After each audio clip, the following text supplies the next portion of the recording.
E minha irmã acha até hoje que eu também tomei parte nessa travessura, mas realmente não tomei.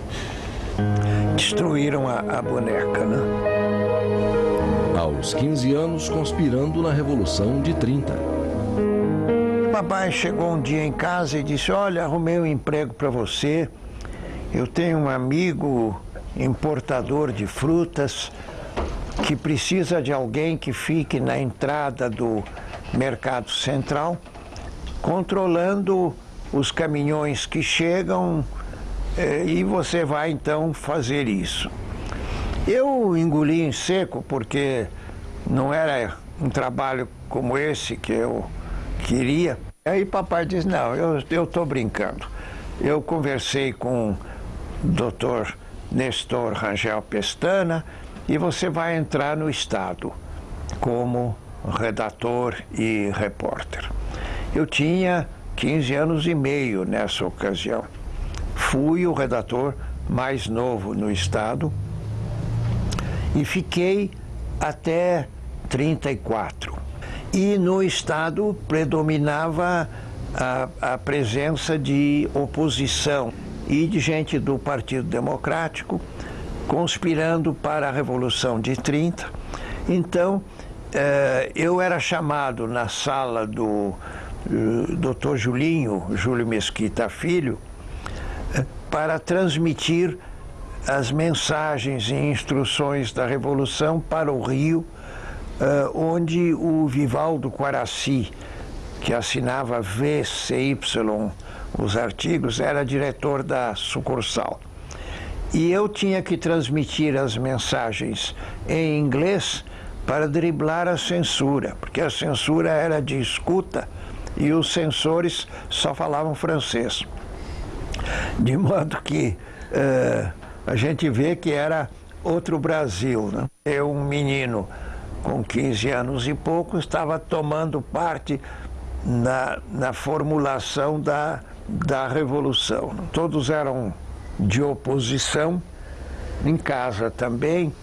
Então, quando o Getúlio entrou, foi uma festa, uma coisa, manifestações incríveis de entusiasmo, de aplauso, e que depois mudou muito. O Getúlio ficou sendo objeto de grande crítica em São Paulo, que em boa parte foi injusta. Na Faculdade de Direito, os comunistas, os integralistas e a bucha. Na FAD havia muitos integralistas e muitos comunistas ou simpatizantes do comunismo, que era o meu caso era uma simpatia, mas não uma participação partidária. Era mais no sentido de que a gente estava acordando para os problemas sociais e para a necessidade de mudar a sociedade. E aí, quem quisesse mudar, falasse em mudar a sociedade, era marcado como comunista. Eu acho que não entrei no Partido Comunista naquela época porque eu sempre fui muito individualista e a ideia de disciplina partidária me horrorizava. Me convidaram para uma reunião em que eu devia me comprometer a manter segredo absoluto. E eu fui, e era a reunião da chamada Bucha, a Burschenschaft, que era uma sociedade de apoio mútuo que tinha sido formada no século XIX, por volta de 1830, pelo Júlio Frank. Era uma sociedade de apoio mútuo, não era maçonaria, mas era apoio mútuo mesmo, e que fazia coisas muito parecidas com a maçonaria, porque a política brasileira era dominada por membros da Bucha. Quem denunciou a Bucha com com muita energia foi o Paulo Duarte em 24. Mas naquele tempo, os presidentes da República eram da bucha, os cargos no Judiciário, os cargos no Congresso eram determinados pela bucha, e eu estava sendo convidado, e até com promessas mirabolantes. Eu iria dirigir um jornal, mas eu queria saber quem é que comandava, com quem é que eu ia lidar. E isso era absolutamente secreto, não era admissível. E aí eu, pensando com os meus botões, digo, não, eu não vou entrar numa coisa no escuro, e recusei o convite, com grande decepção dos colegas que me tinham dado. A bucha financiava estudos de gente que tivesse um potencial de atividade política. Se eu não me engano, o Arthur Bernardes teve os estudos financiados e foi levado à presidência, e depois desapontou muito os paulistas, né? Mas eram quase todas as figuras de certa importância na vida brasileira, tanto na política como na vida profissional, tinham sido apoiados pela bucha. A decepção com Jânio, com os militares e com os oportunistas. Eu acreditava no Congresso, achava que um Congresso, mesmo pouco satisfatório, era melhor do que um mau Congresso, do que nenhum Congresso, né? Mas eu recebi o regime militar com muita decepção e muito pessimismo. O Jânio foi um triste acidente de percurso na vida brasileira. Mas, enfim, havia situações a corrigir. O Castelo Branco, se tivesse continuado no governo e não tivesse sido um fanático do cumprimento de regras, né? Ele poderia ter dado um curso diferente ao regime militar. O que aconteceu com o golpe militar é que, inicialmente, ele era um tratamento cirúrgico para males que existiam. Agora, ele se transformou em tratamento crônico.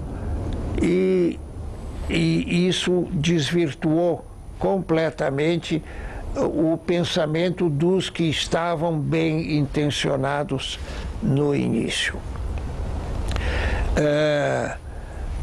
Foi uma completa deturpação do pensamento brasileiro. Desapareceu pelo menos uma geração política, talvez até mais do que uma geração, porque uma delas foi suprimida no começo, e com uma duração de 20 anos, não se permitiu o surgimento de novos valores no quadro político.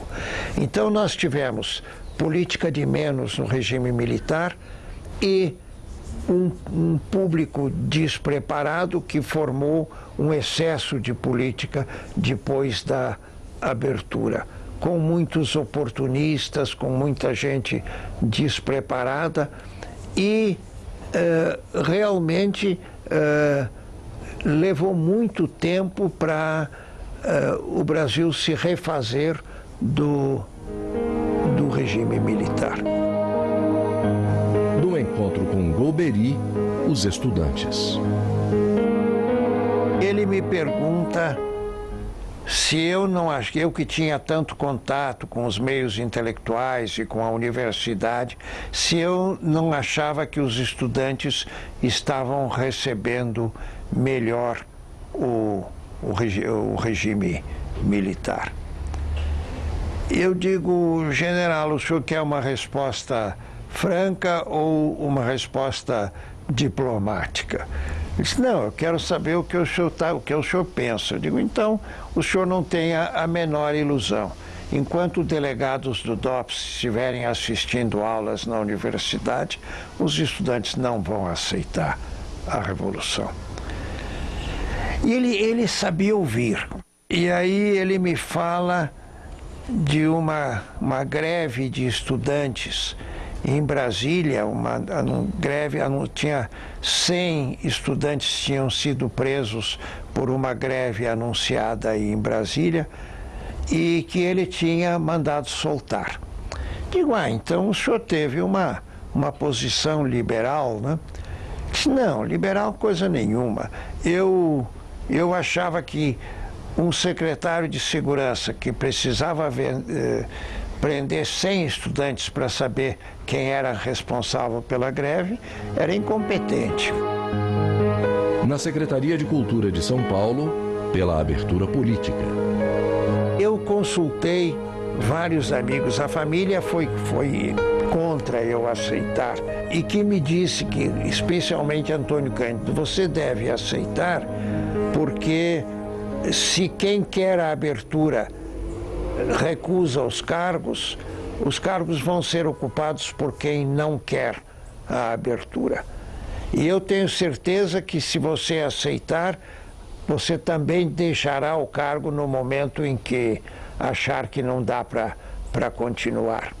E aí então eu resolvi aceitar e disse ao Paulo Egídio que aceitaria com uma condição, que se não houver abertura eu sairia. O primeiro teste, um convite a Vladimir Herzog. A TV Cultura ficou subordinada à secretaria e precisava de um diretor jornalístico. Havia muita gente querendo ser, mas que eu via com gente muito ligada ao regime, né? E recebi o currículo do Herzog, que eu não conhecia pessoalmente, e era um currículo excelente, e eu recomendei ao Paulo Egídio. Eu precisava, na ocasião, do acordo do SNI, né? Liguei para o chefe do SNI dizendo, olha, eu estou querendo indicar o senhor Vladimir Herzog para o jornalismo. O senhor tem alguma objeção? Ele disse, eu lhe telefono daqui a meia hora. Telefonou e disse, olha, não, pode indicar, ele teve na mocidade algumas veleidades assim de esquerdismo, mas nada de sério, não tenho objeção. Tinha ido aos Estados Unidos para um outro seminário e quando eu voltei o Paulo Egídio me diz, olha, parece que está havendo problema aí com o Herzog, você veja isso porque eu não quero problema nessa área. Eu então telefonei para o chefe do SNI, queria saber o que há de problema. Não, eu acho que ele está muito mal orientado, porque imagina, logo no dia que ele assumiu, ele põe no ar um programa sobre o Ho Chi Minh. E ele faz comentários, quando morre um terrorista, ele dá uma ênfase, quando morre um policial, ele passa por cima e sem dar grande importância, etc. Eu digo, olha, é claro que o programa sobre o Ho Chi Minh já tinha sido feito pelo antecessor, ele não podia, no dia em que ele assumiu, fazer esse programa. Agora, o senhor diz que ele está mal orientado, eu tenho que lhe dizer que ele não está sendo orientado, ele é um profissional. Aí ele disse, bom, eu não estou pedindo que ele seja afastado, isso depende do grau de risco que o senhor queira assumir.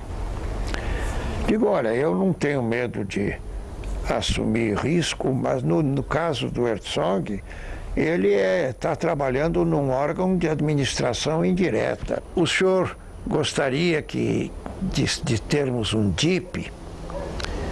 Ele disse, não, eu não gostaria não, mas o general até que talvez gostasse, o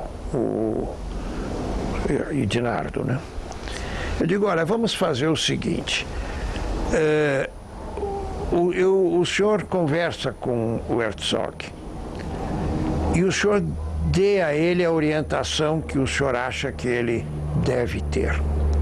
Se ele aceitar e depois não cumprir, aí a situação é outra. Aí eu estaria até de acordo em afastá-lo. Mas o senhor dá a orientação e vamos ver o que acontece. Ele conversou com o Herzog e me telefonou dizendo que estava tudo acertado. Aí passa uns dias, ele me telefona dizendo que achava o programa muito xoxo. Mas o senhor, era o que o senhor queria, não é? Que ele se limitasse a dar a informação sem qualquer comentário, né? E no fim, a gente teve nova conversa e ficou combinado que a gente observaria mais um tempo, porque a questão de estar xoxo, se ele achava que ele não devia comentar, dizer o que ele pensa, tem que ser xoxo, né? Não tem por onde. Mas aí ficou combinado que não tomariam nenhuma medida contra ele sem falar comigo e com o Paulo Egídio. E eu fui a um outro seminário no Texas e chegamos lá no domingo, e no domingo eu tive notícia da morte do Herzog na véspera. Aí voltamos imediatamente e eu lhe telefonei para o Paulo dizendo que eu tinha que conversar com ele. Sair ou resistir. Digo, olha, Paulo, está aqui, eu não vou poder continuar, né? Ele disse, bom, dentro do que nós combinamos, você está liberado. Mas se você sair agora, você vai enfraquecer a resistência que tem que ser feita à ala radical dos militares. De modo que você resolve. Se você sai, você enfraquece a resistência. Se você fica, eu não posso garantir nada, porque amanhã podemos estar todos presos ou derrubados. Aí, nessa circunstância, eu digo, bom, então eu fico, porque não dava para sair diante disso. Muita gente não compreendeu como é que eu fiquei naquela ocasião. E o Paulo dizia que acreditava no suicídio. Nós tivemos um jantar em casa da Morim Bicilhá e o Paulo disse mesmo, eu estou convencido que foi suicídio. Eu era amigo da Lila também, estava sentado ao lado dela, disse, puxa, eu gostaria de ter essa certeza, mas a certeza que eu tenho é muito diferente. Depois eu compreendi que o Geisel precisava remanejar os comandos, porque naquela ocasião ele não tinha suficiente autoridade para reprimir, para demitir o Edinardo. Então, eu verifiquei que o tal coronel tinha feito 2 inquéritos, um concluindo pelo suicídio e o outro dizendo que não foi, né? Tanto que, quando morreu o fiel filho, nas mesmas circunstâncias, o Edinardo foi demitido naquela mesma noite sem qualquer inquérito, né? Quer dizer, o inquérito do Herzog tinha valido para isso. Em meio às suas memórias, um vírus inoculado muito cedo, uma patologia. Aos 12 anos, Eu já tinha lido As Lendas e Narrativas de Alexandre Herculano, um livro que me impressionou muito. Já tinha lido Machado de Assis. Logo que eu comecei a ler os chamados livros sérios, foi Machado de Assis, né? E esse eu continuo até hoje lendo, relendo textos. Cada ano eu leio alguma coisa do Machado, ou um romance, ou contos, ou crônicas. Indiscutivelmente ele foi o grande escritor do século XIX. Do século XX, eu diria que o grande escritor foi Guimarães Rosa. Eu comecei a formar a biblioteca em 27. Eu corri os sebos de São Paulo e encontrei uma edição, portanto, Discursos sobre a História Universal do Bossuet, publicado em Coimbra em 1740. Fiquei fascinado, foi o primeiro livro antigo que eu comprei. Depois eu verifiquei, aprendi que idade não é documento. Há livros antigos que não têm a menor importância e livros modernos bem mais recentes que são não só importantes como texto, mas que são raros, difíceis de encontrar. É um vírus muito especial. Eu costumo dizer que é um vírus que faz a gente sentir bem em vez de fazer sentir mal, e além disso é incurável. De modo que eu continuei com o vírus no organismo pelo resto da vida, e hoje a biblioteca é uma biblioteca que tem 75 anos de formação, tendo dado prazer a vida inteira. Tanto que eu procuro realmente inocular esse vírus no maior número possível de pessoas.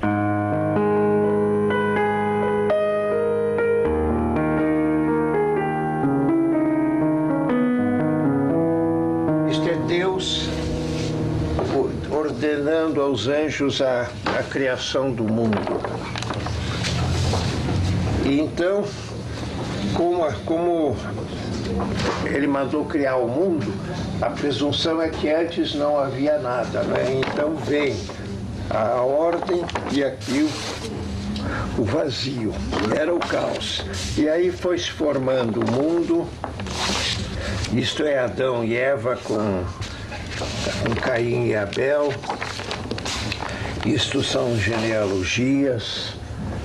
É um livro que tem, a ilustração deste livro é simplesmente extraordinária, não? E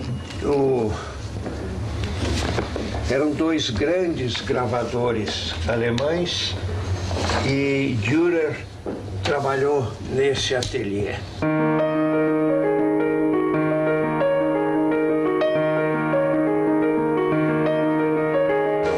Coisas que eu considero mais importantes da biblioteca é o original do Grande Sertão. Bom, garimpagem é isso.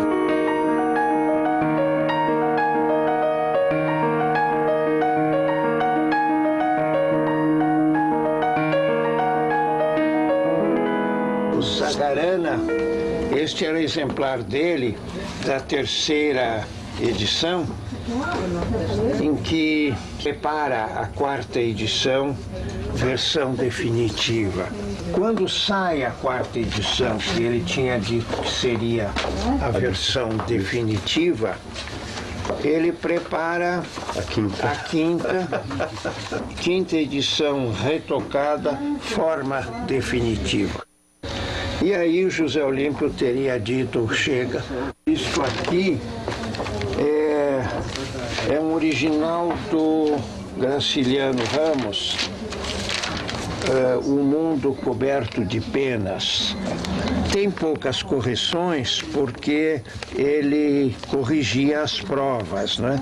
Assim mesmo tem algumas correções, e este é o exemplar que foi para a tipografia. Agora, quando veio a primeira prova, O Mundo Coberto de Penas, e escreve Vidas Secas.